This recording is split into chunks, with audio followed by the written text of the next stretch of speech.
Hi friends, welcome to my channel. ఈరోజు మనము రాయలసీమ స్టైల్లో వంకాయ పులిహోర ఎలా చేసుకోవాలో చూసేద్దామండి. దానికోసం నేను ఇక్కడ 1 కేజీ వంకాయలు తీసుకొని ఈ విధంగా చిన్న చిన్న ముక్కలుగా కట్ చేసుకొని సాల్ట్ వాటర్లో వేసుకొని పక్కన పెట్టుకున్నాను. అలాగే బాగా పండిన టమోటాలు ఒక 3 తీసుకొని ఈ విధంగా ముక్కలు చేసుకొని పక్కన పెట్టుకున్నాను. అలాగే పచ్చిమిర్చి, కరివేపాకు, ఆనియన్స్. పచ్చిమిర్చి అనేది మీరు కారం ఎంత తినగలరో చూసుకొని దాన్ని బట్టి పచ్చిమిర్చి తీసుకోండి. పెద్ద సైజు ఆనియన్ ఒకటి ఈ విధంగా ముక్కలుగా కట్ చేసుకున్నాను. అలాగే కరివేపాకు ఫ్రెష్గా ఉన్న కొద్దిగా తీసుకున్నాను. ఇప్పుడు ప్రిపరేషన్ చూసేద్దాం. స్టవ్ వెలిగించుకొని స్టవ్ మీద ఒక గిన్నె పెట్టుకొని ఒక 2 టేబుల్ స్పూన్స్ వరకు ఆయిల్ యాడ్ చేసుకోండి.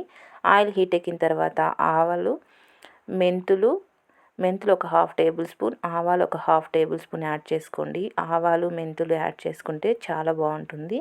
అలాగే ఇక్కడ మనం ముందుగా తీసుకున్న పచ్చిమిర్చి, ఆనియన్, కరివేపాకు రెమ్మలు కూడా యాడ్ చేసి ఇవంతా కూడా ఈ ఆయిల్లో బాగా ఫ్రై అయ్యేంత వరకు ఫ్రై చేసుకోవాలి. ఇలా ముందుగానే ఫ్రై చేసుకున్న తర్వాత మనం పులిహోర రుద్దుకున్న తర్వాత మనం పోపు పెట్టాల్సిన అవసరం కూడా ఉండదండి. అలాగే తినేసేయచ్చు.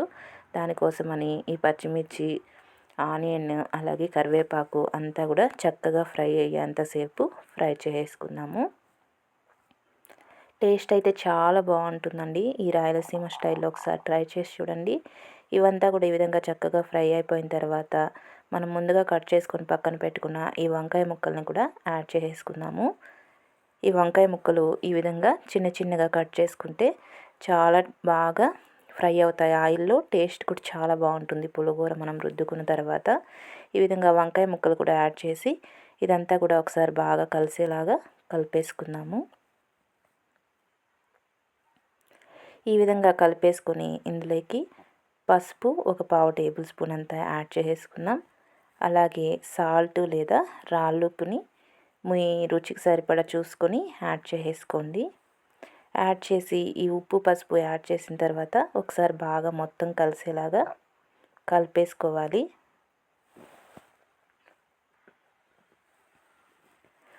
కలిపేసుకొని ఈ ముక్కలంతా కూడా ఇదే ఆయిల్లో బాగా మగ్గేంత వరకు మగ్గనిచ్చుకుందాము. మధ్య మధ్యలో ఒకసారి కలుపుకుంటూ మీడియం ఫ్లేమ్ మీద ఈ విధంగా బాగా మగ్గిన తర్వాత మనం ముందుగా కట్ చేసి పెట్టుకున్నటువంటి ఈ టమోటా ముక్కలు కూడా యాడ్ చేసి ఇది కూడా ఒకసారి బాగా కలిసేలాగా కలిపేసుకొని ఈ టమోటా అంతా కూడా సాఫ్ట్గా అయ్యేంత వరకు ఇలాగే మగ్గనిచ్చుకోవాలి. ఈ పులిహోర అనేది వేడి వేడి రాగి సంగట్లోకి, రైస్లోకి, చపాతీ ఇలాంటి వాటిలోకి చాలా బాగుంటుందండి. మెయిన్గా రాగి సంగట్లోకి అయితే టేస్ట్ అయితే అదిరిపోతుంది. ఈ విధంగా మధ్య మధ్యలో ఒకసారి కలుపుకుంటూ ఈ టమోటా, వంకాయ అంతా కూడా బాగా మగ్గేంత వరకు మగ్గనిచ్చుకోవాలి. ఇక్కడ చూసారా మనకి చక్కగా మగ్గిపోయింది కదా. ఇప్పుడు ఇందులోకి చిన్న గ్లాసు వాటర్ని యాడ్ చేశాను. చిన్న గ్లాస్ వాటర్ని యాడ్ చేసి ఒకసారి ఇదంతా కూడా బాగా కలిసేలాగా కలిపేసుకోవాలి. కలిపేసుకొని వాటర్ నాకు సరిపోదు అనిపించింది, అందుకే మరి కాస్త వాటర్ని యాడ్ చేశాను.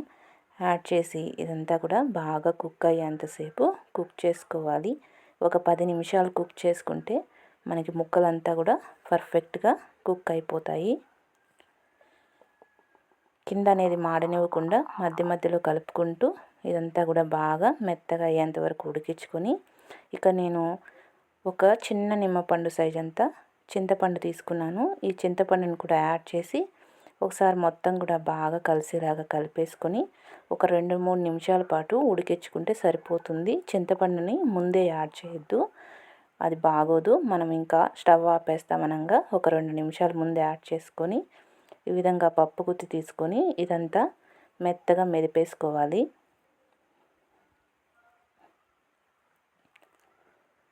ఈ విధంగా పప్పు గుత్తితో మెత్తగా మెదిపేసుకుంటే మనకి పర్ఫెక్ట్గా రెడీ అయిపోతుంది. చాలా టేస్టీగా ఉంటుందండి. మీరు తప్పకుండా ఒకసారి ట్రై చేసి చూడండి.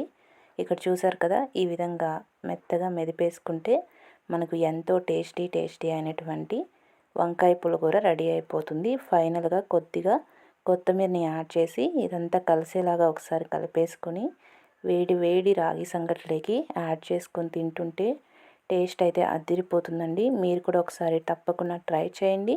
ట్రై చేసి నా వీడియో కనుక నచ్చితే నా ఛానల్ని తప్పకుండా సబ్స్క్రైబ్ చేసుకోవడం మాత్రం మర్చిపోకండి. Okay friends, bye.